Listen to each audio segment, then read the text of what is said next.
ఉల్లి చేసే మేలు తల్లి చేయదంటారు.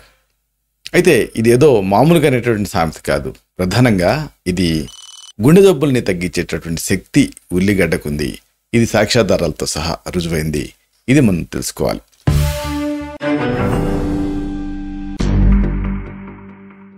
మిత్రులారా నమస్కారం.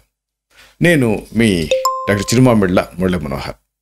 ఈ వీడియోలో మనం తెలుసుకోబోయేది గుండె జబ్బులు రాకుండా ప్రివెంట్ చేసేటటువంటి ఉల్లిగడ్డ గురించి. ఉల్లిగడ్డకి ఎందుకెంత ప్రాధాన్యత అంటే దీంట్లో యాంటాక్సిడెంట్ ఉంటాయి, అలాగే అనేక మిశ్రమాలు ఉంటాయి. ఇవి శరీరంలో ఇన్ఫ్లమేషన్ తగ్గిస్తాయి, మంటను తగ్గిస్తాయి, సల్ఫర్ కాంపౌండ్ ఉంటాయి. కాబట్టి ఈ ఇన్ఫెక్షన్స్ కూడా తగ్గించే శక్తి ఉల్లికి ఉంటుంది.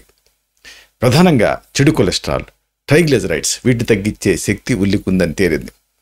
అయితే చాలామందికి దీన్ని ఒక ఆహార ఔషధం కింద వాడాలంటే ఎన్ని గ్రాములు వాడాలి అనేది తెలియదు. దీని మీద అధ్యయనాలు జరిగాయి. రోజుకి ఒక 100 గ్రాముల చొప్పున 8 వారాలు ఈ ఉల్లిగడ్డను కనుక తినగలిగితే దీంట్లో ఉండేటటువంటి ఆ శక్తి వల్ల కొలెస్ట్రాల్ తగ్గుతుందని కొన్ని అధ్యయనాల్లో తేలింది.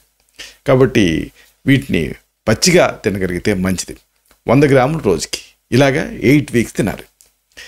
ఇలాగా దీనికి కొలెస్ట్రాల్ తగ్గించే శక్తి ఉంది, అన్నిటికీ మించి రక్తపోటును కూడా తగ్గించే శక్తి ఉంది. కాబట్టి గుండె ఆరోగ్యం పదిలంగా ఉంటుంది. హైబీపీ నియంత్రణలో ఉంచినప్పుడు దాన్ని అనుబంధించి వచ్చేటటువంటి స్ట్రోక్ రిస్క్లు ఇలాంటివి కూడా తగ్గుతాయి. ఇది కూడా స్టడీలో తేలింది. ప్రధానంగా రక్తం గడ్డగట్టకుండా కాపాడే శక్తి ఉల్లిగడ్డకుంది. ఇక దీంట్లో ప్రత్యేకమైనటువంటి ఫ్లావనాయిడ్స్ ఉంటాయి, కెర్సిటిన్ అని. ఈ ఫ్లావనాయిడ్ వల్ల గుండెకు రక్షణ లభిస్తుందని అధ్యయనాల్లో తేలింది.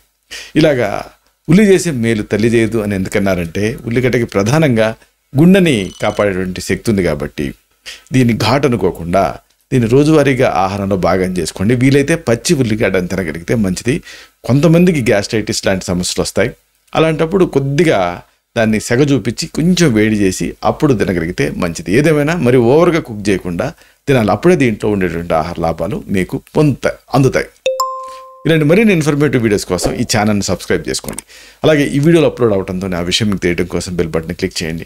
అన్నిటికంటే ముఖ్యంగా ఇలాంటి అద్భుతమైన చక్కని విషయాలు ఇతరులకి ఉపయోగపడటం కోసం ఈ వీడియో తలకి లింక్ని మీ సర్కిల్స్తో షేర్ చేసుకోండి. అలాగే ఆ లైక్ బటన్ అంటే థమ్స్అప్ బటన్ కనుక క్లిక్ చేస్తే ఇది మరింత ఎక్కువ మందికి రికమెండ్ అయ్యి ఈ వీడియో తలకి పర్పస్ సర్వ్ అవుతుంది. శతం జీవ శరదో వర్ధమానః, శతం హేమంతాన్ శతం వసంతాన్. 100 శరత్తులు, 100 హేమంతాలు, 100 వసంతాలు వర్ధిల్లుతూ జీవించండి. Stay healthy, stay happy, be positive, keep smiling, stay safe. Love you all. Subham.